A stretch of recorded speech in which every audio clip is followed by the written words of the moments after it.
ஒன்றத்தை இது மூன்றையும் சேர்த்து மேதைகளாக அமர்ந்திருக்கும் இங்கே மாணவ பெருமக்களையும் வருங்கால மாவட்ட ஆட்சியரையும் மருத்துவரையும் உருவாக்கி இங்கு அனுப்பி கொண்டிருக்கும் ஆசிரியர் பெருமக்களையும் போற்றி என் உரையை துவங்குகிறேன். கர்ம வீரர் காமராஜர் பிறப்பும் சரி இறப்பும் சரி வாழ்க்கைக்கே ஒரு இலக்கணம் வகுத்து கொடுத்தவர் தான் காமராஜர். இன்று நாம் இங்கு அமர்ந்து கொண்டு இலவசமாக சீருடைகள், நோட்டு புத்தகங்கள் என அனைத்தையும் வாங்கி அனைத்தையும் பயன்படுத்திக் கொண்டிருப்பதற்கு முக்கிய காரணமே காமராஜர் ஐயா அவர்கள். இன்று நம் ராணுவத்தில் முப்படைகள் உருவ காரணமானவர் காமராஜர். ஒரு நாள் நேரு அவர்கள் காமராஜரை அழைத்தார். சரி என்னவென்று கேட்போம் என்று காமராஜர் சென்று, ஐயா என்ன அழைத்தீர்களாம் என்று கேட்டார். ஐயா, நம்ம ராணுவ தளபதி இருக்காரு, ஒரே தொல்லையா இருக்கு சார், நான் சொல்றதையே கேட்க மாட்டேங்கிறாரு அப்படின்னு சொல்லிட்டு சொன்னதுக்கு காமராஜர் சொன்னாரு, ஒரு வாரம் லீவு கொடுத்து வெளிநாட்டுக்கு அனுப்புங்க, வரும்போது நான் ஒரு ஐடியா சொல்றேன் அப்படின்னு சொல்லிட்டு ராணுவ தளபதியை வெளிநாட்டுக்கு அனுப்புனாரு. வந்து பார்த்தால் அந்த ராணுவ தளபதிக்கு ஒரே அதிர்ச்சி. காலாட்படை, வான்படை, கப்பல் படை என முப்படைகளை உருவாக்கியவர் நம் கர்ம வீரர் காமராஜர்.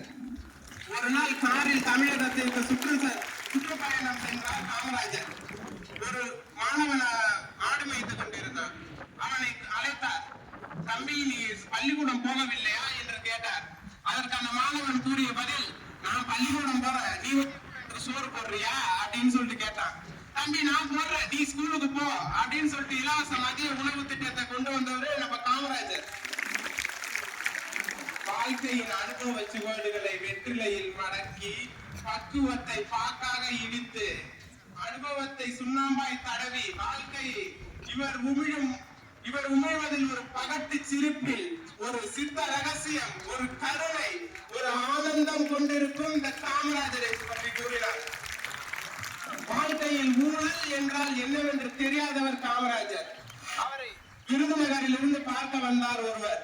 அதற்கு நான் உங்களுக்கு அசைவ விருந்தளிக்கிறேன் என்று கூறிய காமராஜர் அவரது இலையில் 3 முட்டைகளை மட்டுமே வைத்தாராம். ஐயா, முதலமைச்சர் வீட்டு விருந்துன்னா பெரிய அளவுல இருக்கும்னு கேள்விப்பட்டேன் அப்படின்னு சொன்னதுக்கு, ஐயா முட்டைலாம் வாங்கினா என் சம்பளம் கட்டுப்படி ஆகாதுங்க அப்படின்னு சொல்லிட்டு தான் லஞ்சம் வாங்காததே ஒரு உணவில் சொன்ன ஒரு காமராஜர்.